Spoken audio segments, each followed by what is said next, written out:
This is one of the different ones. This is one of the ones that you catch, right? Or is that one? Yeah, that's the booster. So that's the super heavy booster. That's the one with the booster's got 33 engines. By version 4, that will have about 10,000 tons of thrust. Right now it's about 8,000 tons of thrust. That's the largest flying object ever made. I had to explain to someone, they were going, why do they blow up all the time if you're so smart? Because there was this fucking idiot on television. Some guy was being interviewed and they were talking about you, and he goes, oh, I think he's a fuckwit. And he goes, he's a fuckwit. And he goes, why do you say he's a fuckwit? Oh, his rockets keep blowing up.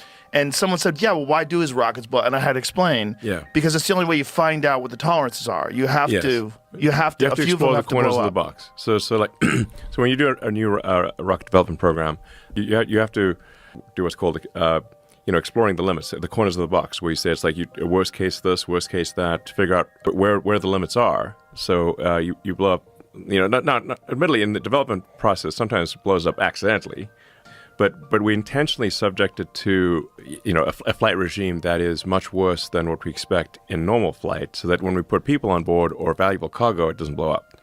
So for example, for the flight that you saw, we actually deliberately took heat shield tiles off the ship, off of Starship, in some of the worst locations, to say, okay, if we lose a heat shield tile here, is it catastrophic or is it not?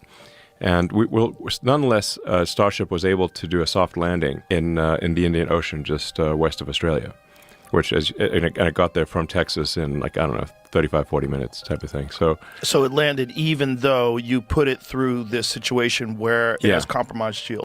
We brought it in hot, like in an extra hot trajectory with missing tiles, to see if it would still make it to a soft landing, which it did.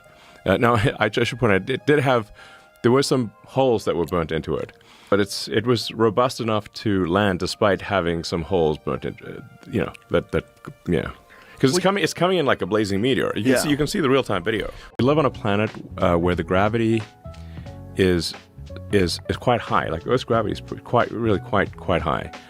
And if the gravity was even 10 or 20% higher, we'd be stuck on Earth forever.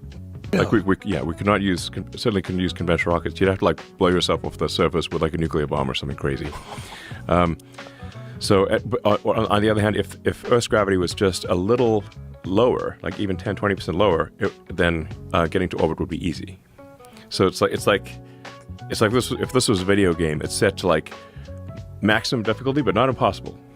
That's where we have here. So it's not as though others have ignored the concept of reusability. They've just concluded that it was too difficult to achieve. And we've been working on this for a long time at SpaceX.